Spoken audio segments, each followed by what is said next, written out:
Hello. Hello. Hi.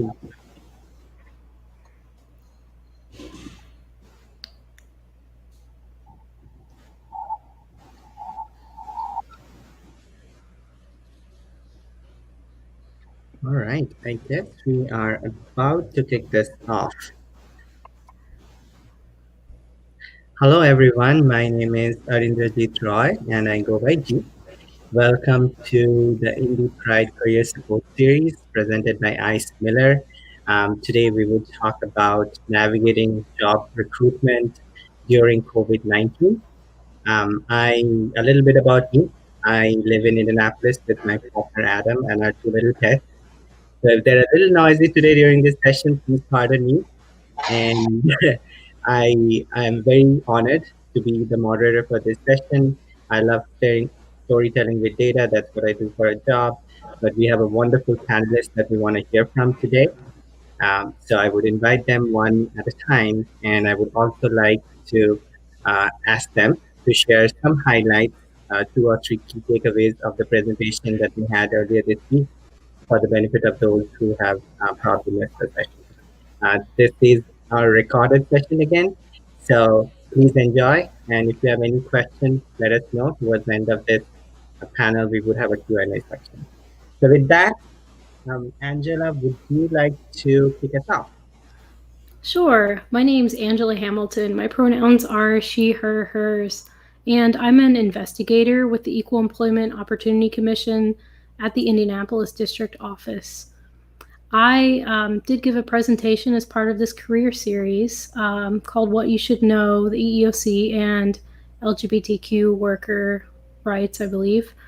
And would like to reiterate a few points from my presentation, I guess, to start off. I believe we agreed to that. And first would just be, please know that there are federal laws that prohibit discrimination in the workplace on protected basis like sex, age, disability, national origin, religion, age, genetic information, and that there's also a prohibition of discrimination against individuals based on their sexual orientation or status as a transgender individual. And if you feel that you've been impacted by discrimination and would like more information and possibly would want to make a complaint, you're able to make an appointment with the EEOC. Visit eeoc.gov and get some more information about that. Thank you so much, Angela. That's really powerful to hear. Ashley, would you like to go next? Sure. Thank you so much. Good evening, everybody. My name is Ashley Davis. My pronouns are she, her, and hers. I work at Ice Miller, which is a law firm downtown. I'm in our Indianapolis office. We are also across the Midwest and East Coast. I manage our staff recruiting and professional development and also co-chair the Diversity and Inclusion Staff Subcommittee. Last night, I was happy to kick off the support series with a discussion about navigating the interview process in a virtual world. And we talked about some great information throughout that session, but a few things that I would highlight for all of you if you weren't able to make it is first the technology. Technology is key in any virtual interview, right? So you have to make sure that you know what platform you're using. Do you have a Zoom interview? Do you have a WebEx interview? Do you know whether or not you just click into a link and you're there, or that you need to set up a username and password and an account to make sure you can get in? Do your audio and visuals work properly? Next is setting the scene, which is so important when we're at home. You want a quiet room or quiet space free from distractions, both in front of you and behind you. With whatever's behind you, you want to make sure that's professional and not distracting to the interview team, but also in front of you. Make sure that people aren't walking by, dogs barking, or people screaming and diverting your attention. So make sure of that, and that you are dressed head to toe, business casual or business professional. You never know when that camera is going to slip and you're going to have to explain yourself if you're in your sweatpants or your boxer shorts. So make sure you're dressed properly. And then last is preparing your questions. Most people forget that you are interviewing the employer as well. And now more than ever, it's important that you come with your questions about what's important to you, the culture questions, the how are they responding to the pandemic questions, how are they going to train you and make you successful. So those are a few takeaways for my presentation. Very, very helpful. I wish I had those knowledge when I was trying to navigate my way around virtual and interviewing. Second, again, India, would you like to talk a little bit about yourself and the presentation, please? Absolutely. Good evening, everyone. My name is India Rias-Thompson, and I'm a career consultant for the School of Liberal Arts over at IUPUI. And I had the honor of co-presenting with my colleague, Shelly Snider. We did Stand Out career fair prep tips last night. And some of the things that I would just want to stress and emphasize for you all tonight is build your confidence. I talked about power poses and affirmation statements that were career professional. So the power poses Jedi mind trick you into thinking that you are powerful and capable and confident and very prepared for the position that you're interviewing for. And those affirmation statements give you that little boost of confidence that you need, a little bit of love and light into you right before you start that interview, even if it's as simple as I am capable, I am the best candidate for this position. Give yourself a little bit of love, light, and confidence before you press enter on that Zoom room. Also, know your VIPs. IUPUI has a lot of acronyms, and VIPs stands for values, interests, personality, and skills. And that's really knowing yourself, having that self-discovery and self-awareness when you come to the table, because once you do get the position that you're interviewing, because you are the top candidate, you want to check your emotions when they tell you that, yes, you're getting the job, and negotiate your salary and your benefits. So just like Ashley said, make sure that you have just as much skin in the game as they do when they're asking those questions. Make sure you have questions of your own to ask. Thank you so much, India. Not only your background, your words were so positive. So moving from one flower background to next, last but not the least, Shelly, would you like to tell a little bit about yourself, please? Absolutely. Yeah, thank you. So my name is Shelly Snider. My pronouns are she, her, hers. I am the Assistant Director of Career Services for the School of Engineering and Technology at IUPUI. Such a mouthful. But before I worked at IUPUI, I was a recruiter and a human resource manager for almost 13 years throughout the city. I would say the three things that I would want to remind people about our presentation last night. One is do research on the company, not just research about what the organization does, but also research about how accepting are they? Do they have resource groups for underrepresented minorities within their organization? Does their handbook cover information about how they're going to take care of any harassment or bias issues in the workplace? Are they really welcoming? The other thing I recommend is that I want to make sure people remember is resumes. It's very important that you have a clean resume. And by that, I mean you don't want to have big, huge paragraphs of text. You want to make sure and utilize the white space, and you want to make sure and do bullet points as much as possible. On average, a recruiter is looking at a resume. The first time they look at it, they're looking at it for 7 seconds. It is not very long, so they don't have time to read big, dense paragraphs. So bullet points is the way to go. And the third piece of information I want to remind people about is practice your elevator pitch. You want to be able to impress that recruiter from the moment you hit that room at the career fair. You want to be smiling. You want to be making appropriate eye contact. You want to be able to tell them who you are in a nutshell professionally in less than 60 seconds. That's it. Thank you so much, Shelly. I did realize I forgot to mention my pronoun. My pronouns are he, him, and his. Apologies for not mentioning that previously, but welcome to our wonderful panel. Thank you so much for making time and joining us today for this important session. So that brings me to my first kind of question. I've already asked you. We are going through really crazy times of being COVID and the pandemic and everything that comes with it. So what are you doing to stay positive? What is bringing you that joy every day to do what you do? And again, Angela, would you like to kick us off? Sure. Well, if you're watching this from at least around Indianapolis and you look outside, you might be with me thinking that you really love this great weather. Just starting to change the season.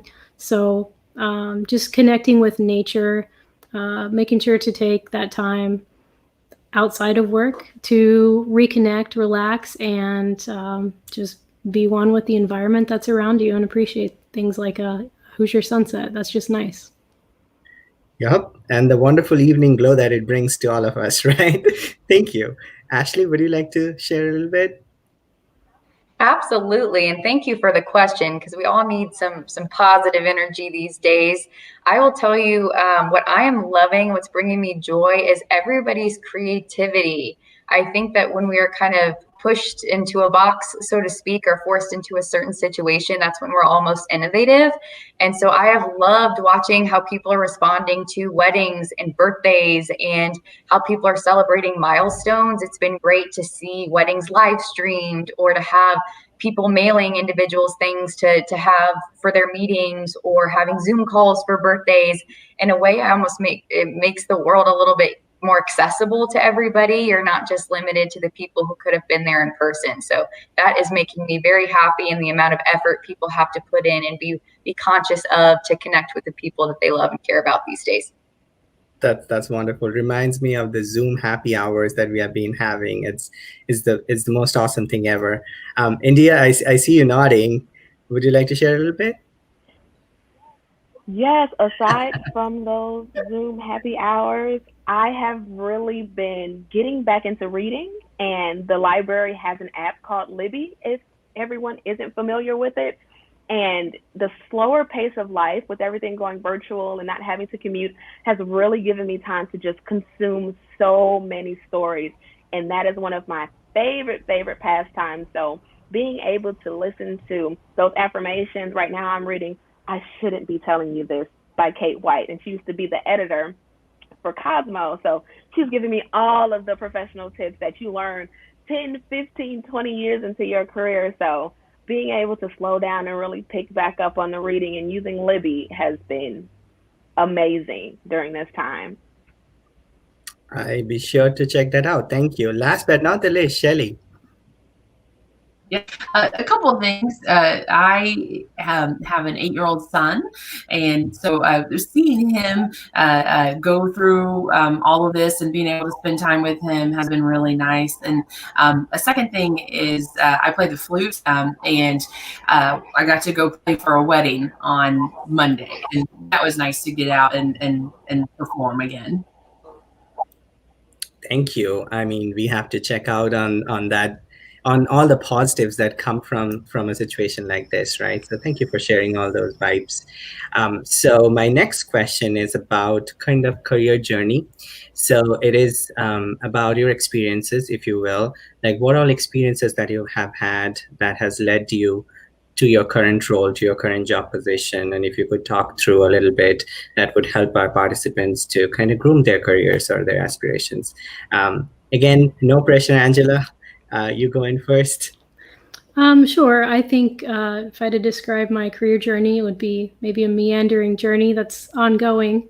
But I think for me, it's based around my desire to be a public servant. I've worked for the federal government in different capacities for almost 10 years. I did serve twice in Peace Corps as a volunteer in Guatemala and the Dominican Republic. And that was a very important aspect of my career journey, starting out after I graduated undergrad. And I think my different experiences have built up some important general skill sets that help me with this current position as an investigator with the EEOC. But I've had some really just diverse experiences. I did a short assignment with FEMA, and I don't know where my career might lead, but I enjoy working for the federal government, and I think it's a great place to work, and would really recommend that folks consider working for the federal government. There are some very unique opportunities, ways that you can get a special hiring status, perhaps through Peace Corps service or AmeriCorps service. There's some interesting job opportunities as, for example, a FEMA reservist. So just something for folks to consider. I know maybe federal employment can seem somewhat intimidating going to usajobs.gov, but there are a lot of online resources for that as well, to learn more about the federal hiring process. So it's a rewarding career. To just, if I could just vaguely describe that as just being a public servant. Perfect. Thank you so much for those insights. And you are right, it is a little intimidating when you think of a federal job. So that's super helpful. Thank you, Chef, for sharing that. Ashley? Yes, thank you.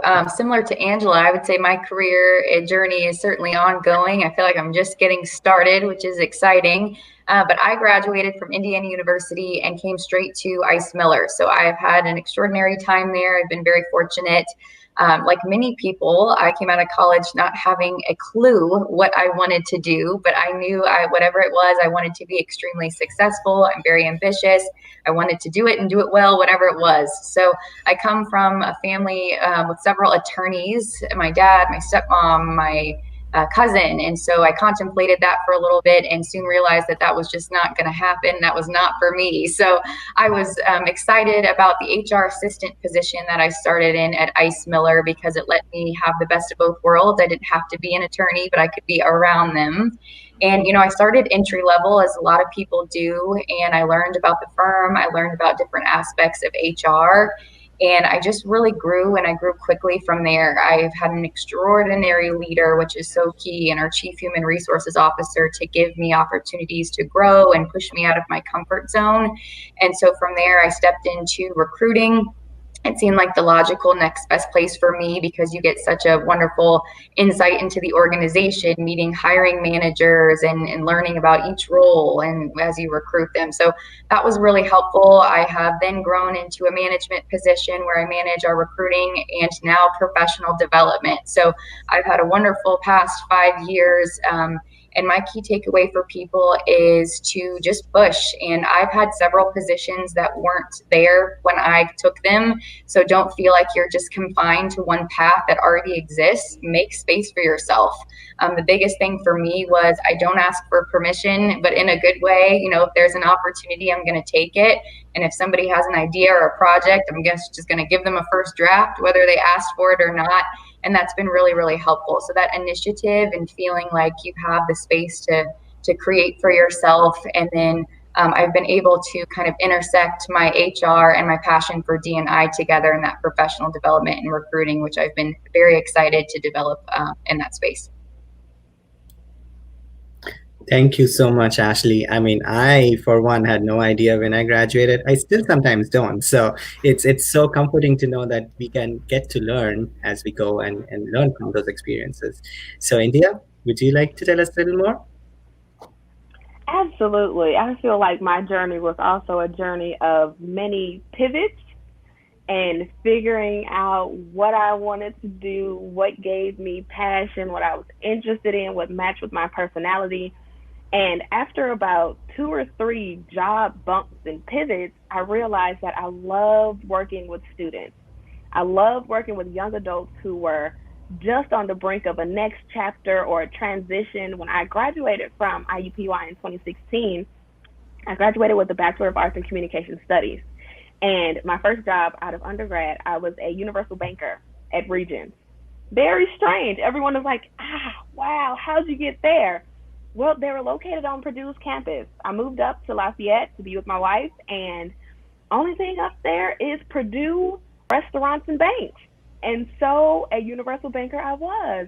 And I found in that job that when I was able to connect with students and do outreach programs to get them to bank with us, I was living my best life. I feel like I was walking in my purpose. So from then on, I decided I was only going to take roles where I was able to help young adults during a transition, during a next chapter of their life. And that led me, with the help of a very, very influential mentor, helped me to get back to IUPUI's campus where I currently am. I love my job. I love that I was able to figure out early on that maybe I don't know the industry or the sector or the company that I want to work for, but I know I want to work with this population. I know that I gel really well with this population. So I would say one of my takeaways is to really hone in on yourself. I like to say I am my most favorite subject. I'm always taking some assessment, MBTI, strong interest inventory. If you Googled it, you think you know an assessment, send it my way because I am my favorite subject. And that's what I would give as an advice to anyone that's listening and feel like they don't know what they want to do. Take some time to think about when you're most happiest.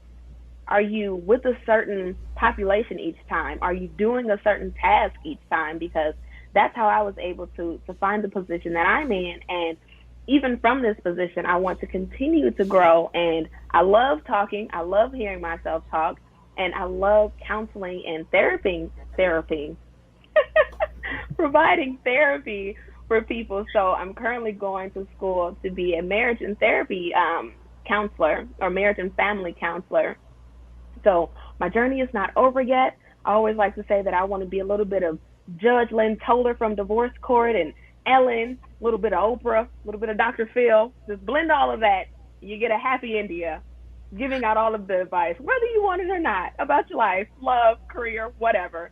So discover yourself and you will discover where you fit in this world. I promise. Thank you, India, and thank you for all the wonderful work that you mentioned. Shelly? Yeah, I have to give a shout out to India. Her enthusiasm is infectious. I love the way she talks about things. It just makes you feel so good. So my career has also been strange. Sometimes I'll say, very much like the musical Hamilton, where song "Never Satisfied." I've never been satisfied. So when it comes to career, and so I just keep going. And so I've had three pretty distinctive different careers that kind of match each other. My first 10 years in my professional life, I worked for a large restaurant chain here in Indianapolis, and I worked in their recruiting department. I had like 3 different jobs within that department. Started as recruiting secretary, and then after I left there, I went and I worked for a small nonprofit that did event management, basically. And I worked there for 30 years as a human resource manager. Learned a ton about things in that position.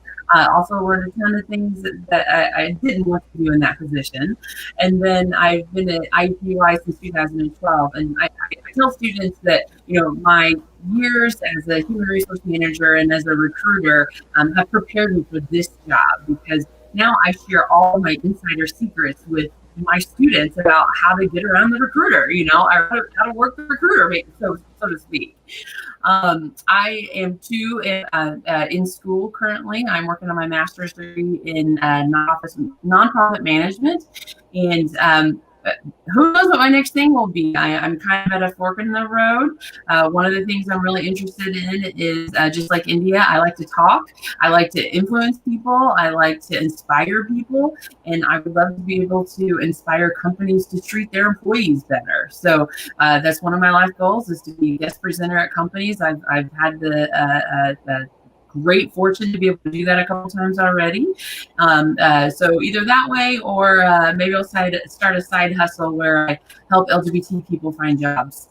We'll see.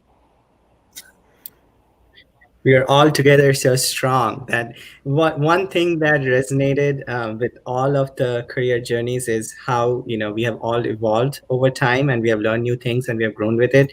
So I hope that's super helpful to everyone who's watching this live stream today. So my next question is for Ashley, India, and for Shelly, and this is again about virtual recruitment, and it's about interviewing. So the question goes, would you like to share some tips about virtual recruiting and how to be successful in a virtual interview? Sure, I can kick this one off. I know we all talked about this quite a bit yesterday evening. And, some tips that I would, in addition to what I shared a little bit earlier about my presentation, is preparation. It's not just preparing for a normal interview, you have the extra preparation for a virtual interview. So for example, have you practiced It's so important to practice in a mirror with people. You're confined to your square box. So, have you made sure you know how you're going to interact with the recruiter, with the interview team that way? And have you made sure at least 24 hours in advance that you've provided the recruiter your resume and your cover letter and your work samples? Because when we're in a virtual interview, we don't have the luxury of walking in with extra copies to hand out. So you want to make sure you're organized and you've provided those things to the recruiter to share with the interview team in advance. You also want to have your resume ready, have a paper copy or have something on the next monitor or minimize so that if they reference that, you're ready to go. I talked about technology. I'm going to emphasize it one more time. Prepare your technology and make sure you're ready, your background space. And then the next tip I'm going to share is really engaging with the process. You get so much out of that in-person interaction where you get to feel somebody out and see their body language and how do they interact with the team and each other. And you can do that virtually. You just have to be mindful of that throughout the process and make sure that you don't have what I called resting technology face and you're just sitting there paying attention. You really want to sit up, lean in, smile, engage, make virtual eye contact so that they know you're really, really engaged and interested in the process and in the position. Thank you. India or Shelly, whoever wants to go next. Really, what can we add? Ashley, she just does a great job. We're going to need to get you at IUPUI for Well, India, I've been taking notes all evening. I need your power poses. I need you to hit those again, and I'll be sending you behavioral assessments and coming to you for advice. So we're going to exchange information after this. I honestly, I have nothing else to add. I've already emphasized the points of, knowing yourself and building that confidence and having the confidence in yourself to be able to negotiate and ask for what you need to once you get to that point. And the virtual experience doesn't change my mind on any of those subjects. Thank you, India. A couple things from my point of view. I think lighting is very important. It's very frustrating to be a recruiter on the other side and see the person's face. It's hard enough to figure out those nonverbal cues as it is, and if it's dark, it's even harder. So make sure your lighting is good. And just a general, tip for anybody who's interviewing: use the STAR method whenever you can. I tell my students that if I tell you a joke, if I tell you I'm funny, you may or may not believe me. But if I tell you a joke and I make you laugh, you're going to think I'm funny.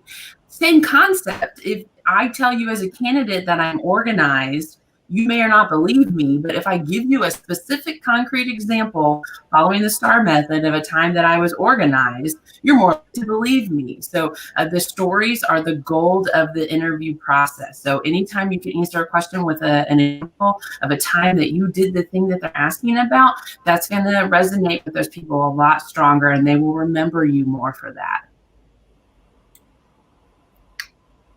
Thank you so much, all of you. That's super insightful. And again, storytelling is probably one of the primal ways humans bond. So as we do that, it just makes that connection. Angela, we haven't forgotten about you. I know you're right here, and I wanted to ask you a question, which is on a very serious topic. For the LGBTQ plus community, we had an historic win this year at the Supreme Court. So would you like to talk a little bit about that ruling and how would that affect the LGBTQ plus community who is in the workforce or who are wanting to be in the workforce in future? Right. So I think you're referring to the decision Bostock v. Clay County, Georgia. And in that decision, the Supreme Court ruled on actually 3 different cases.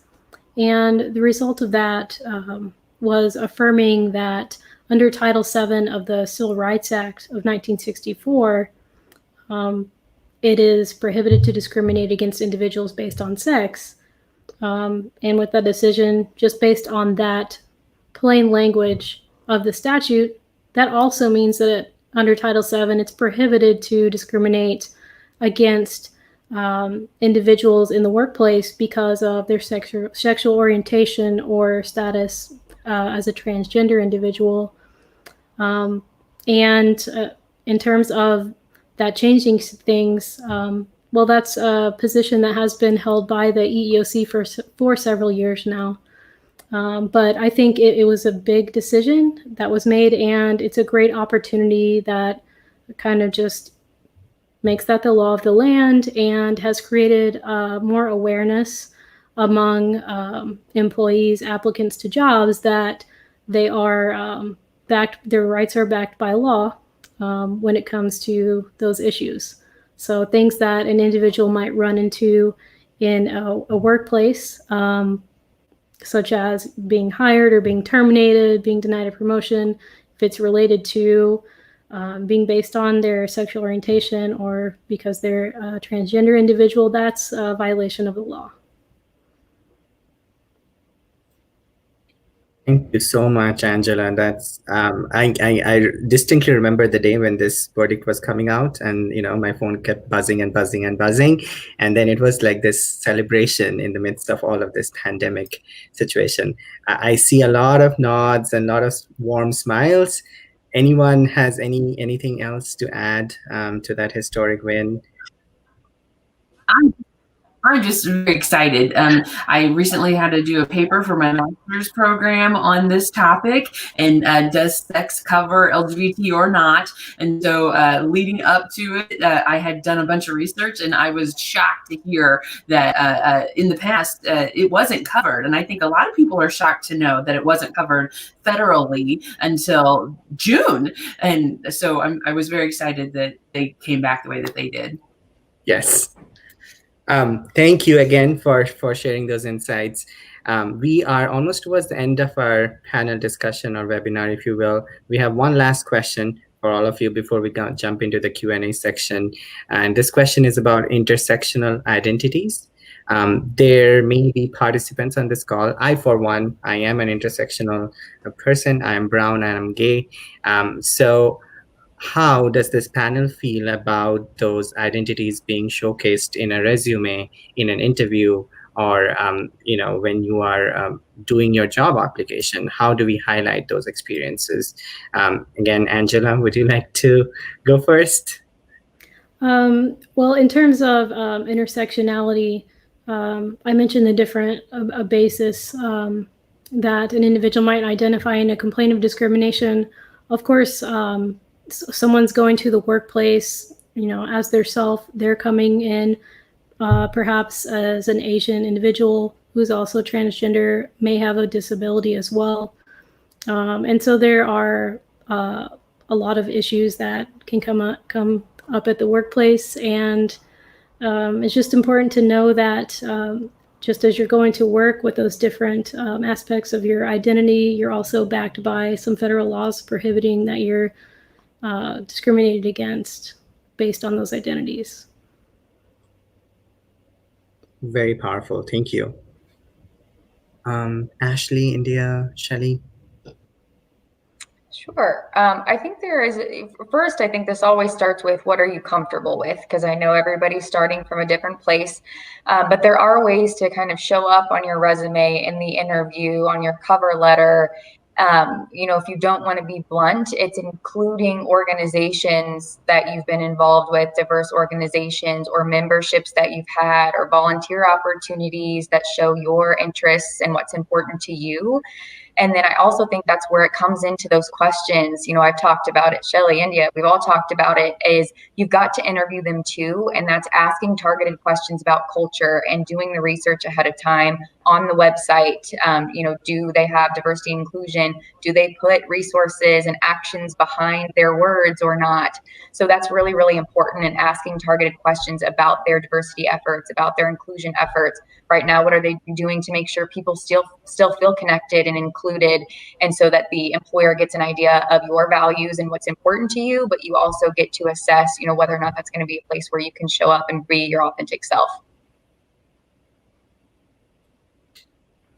Thanks.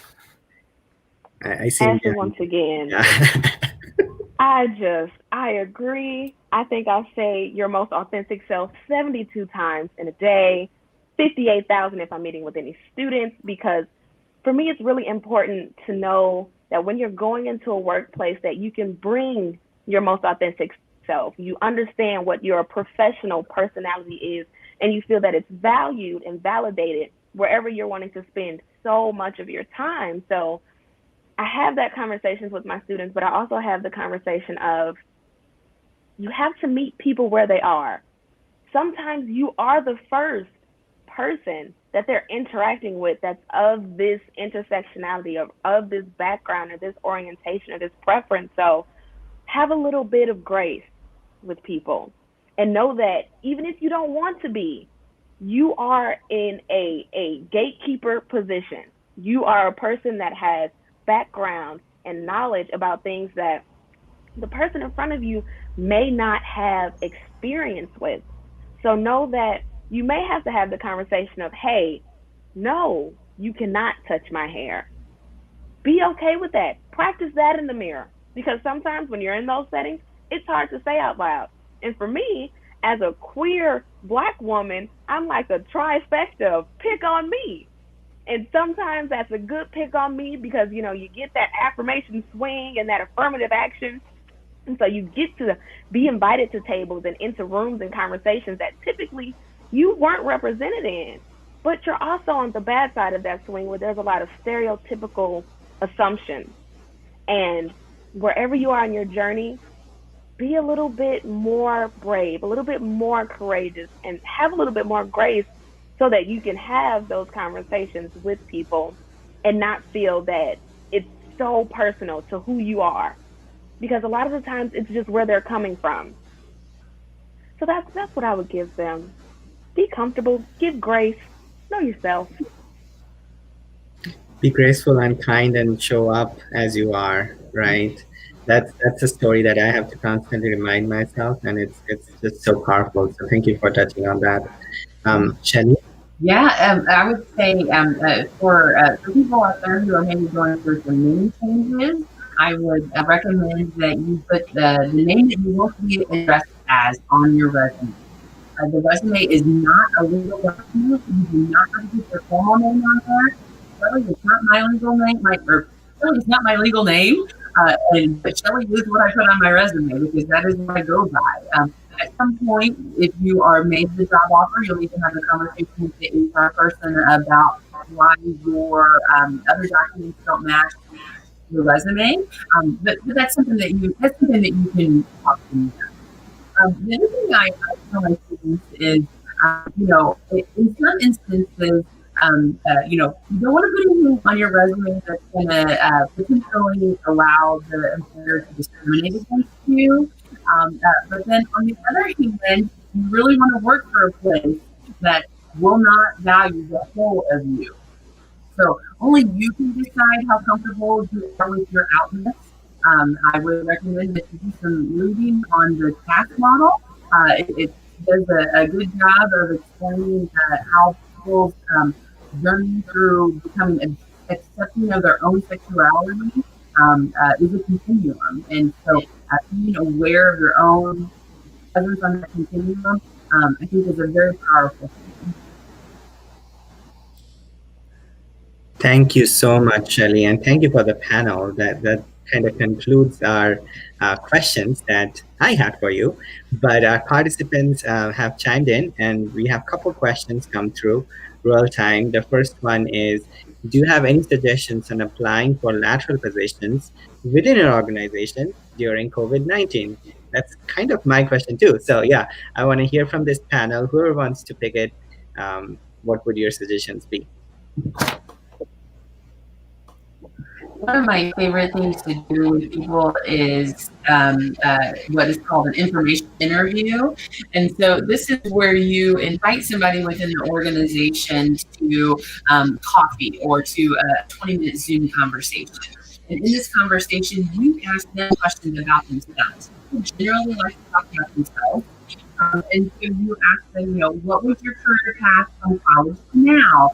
What do you do in your job? What do you like about your job? What do you not like about your job? And what this does is a couple of things. One, it helps educate you on what it's like to be higher up in this company, but it also opens up the door to, if there is a position that may open up in the future, maybe they'll think about you for that position. So, and that's called networking. I know it's a scary word. It's easier than you think it is.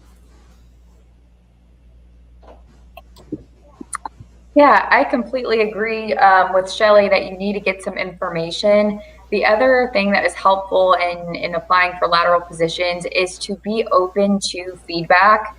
This happens quite a bit at ICE Miller at the firm, and where we have positions that open, they're a little bit more senior level, but somebody's interested. And you need to be open to having a conversation with that hiring manager. And they may say, this is not for you right now, but let's keep talking and let's get you the exposure that you need. So be receptive to that because, or ask them, what can I do to grow? What opportunities can I seek out so that the next time something becomes available, it's for me. So just know that one, get that information that Shelly talked about, and two, be ready to do the work if it's not the right time for you. Thank you so much, Ashley. Any other suggestions on that question? Or we can move on to our next one. I feel like I wish I had a direct route to the questions that are being asked, and to the participants that are asking the questions, because wanting suggestions on applying for lateral positions, I want to know your why. I want to know the why behind that. Are you going to that lateral position so that you can broaden your experience within that organization or exposure within that organization? Because then it's like, oh, wonderful, this lateral position move makes sense. Or is it because, a promotion you feel is at this point in your career or your stint within this organization, you're just not at that level yet? So I'm a little weary to answer that question, but I think my fellow panelists did a wonderful job of providing some awesome suggestions. But if you're out there, please comment in and give me more information. That would be awesome. I mean, your name is displayed on the screen here, but we can check if there is any way to share any contact information with the participants. So thank you for mentioning that. So our next question, and this is probably the last question that we have received, is how important is social media presence when you're job hunting?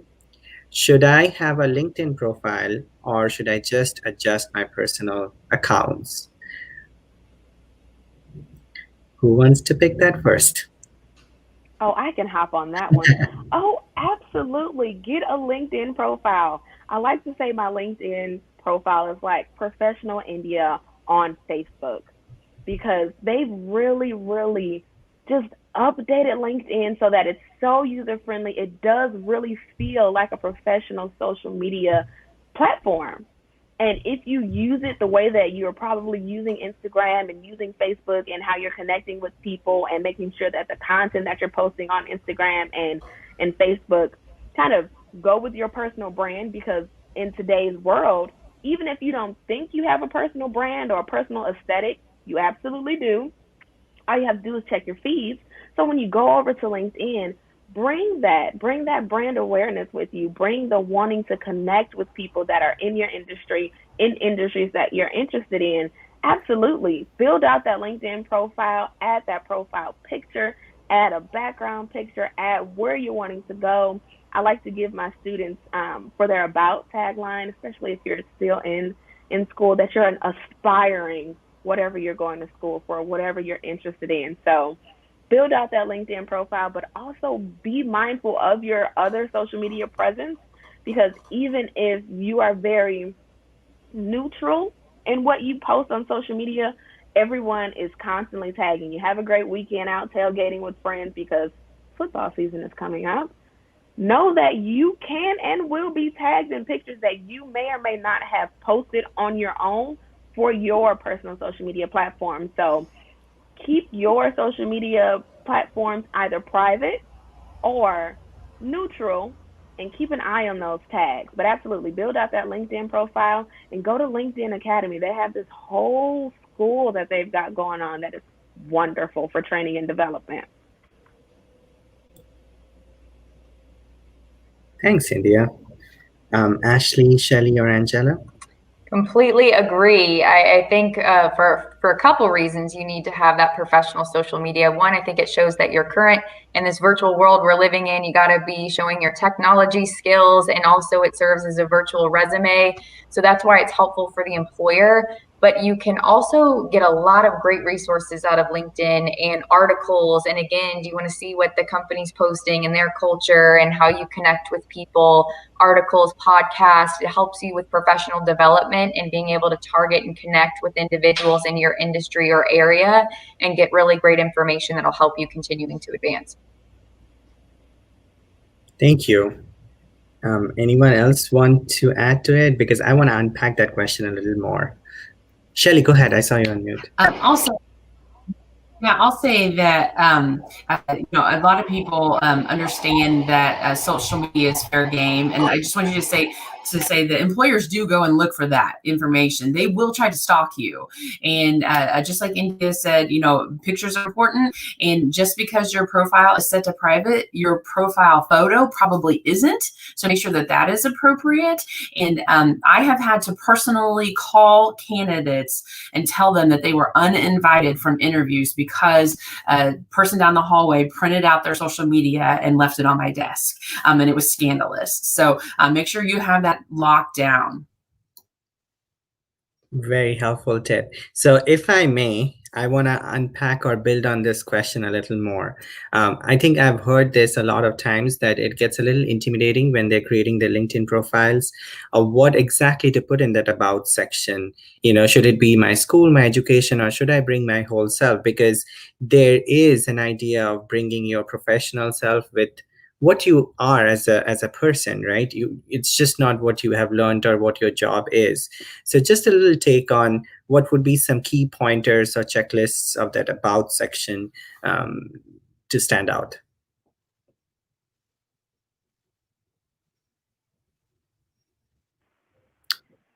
So, Jeet, I'll go ahead and tackle this first. I absolutely think that it depends on where you are in your life. So, if you are a student, then you're not really honing in on exactly what you want to do, but maybe you know what industry that you want to go into. So, if I were to try to remember what mine was when I was in school, I think it was something like, I am an aspiring. Oh, wow. I don't even know what I was aspiring to. That was a really bad example because, like I said before, I pivoted so much in my career. But when you're creating that about me, make sure that it speaks to where you are currently. It can be your education. So you can put in there the degree that you're going for. You can put in there the school that you're going to, the industry or area that you're wanting to go into and want to be a professional in. But nowadays, a lot of students are doing extra things. So they have a podcast or they have a blog, or some of my students even have little, I shouldn't call them little, they're valid. They have e-commerce businesses, printing on demand and drop shipping, and they're really doing very well with these small businesses. So I encourage them to put that on there. Your LinkedIn profile is like a living, breathing resume and a short poppy conversation with you in an elevator. You get to fill out a little bit more of who you are with that LinkedIn profile. And that's going into the profile picture that you have, that top header photo that you add. Is it a quote? Is it a cityscape of where you're wanting to live after you graduate? You go down into your interests. What companies are you following? What people are you following? That gives a lot of insight into who you are as an individual. You can also put in there volunteer opportunities. You can put in there any of the LinkedIn trainings that you've completed, and all of those things are voluntary. No one's going in there and telling you to fill out certifications and trainings through that LinkedIn Academy unless you're enrolled in our career communities at IUPUI, because it is an assignment for me. But a lot of the times you're just doing those things because you want to personally and professionally develop. So it gives so much more insight into who you are as a candidate, so that about me section, really hone in on where you are. Put in what you're currently doing, model it after an elevator pitch or after the answer for your, so tell me about yourself, that you're always asked in those interview settings. Thank you so much, India. Anyone else? She did a wonderful job explaining and giving all the tips, but would anyone like to add to it? No?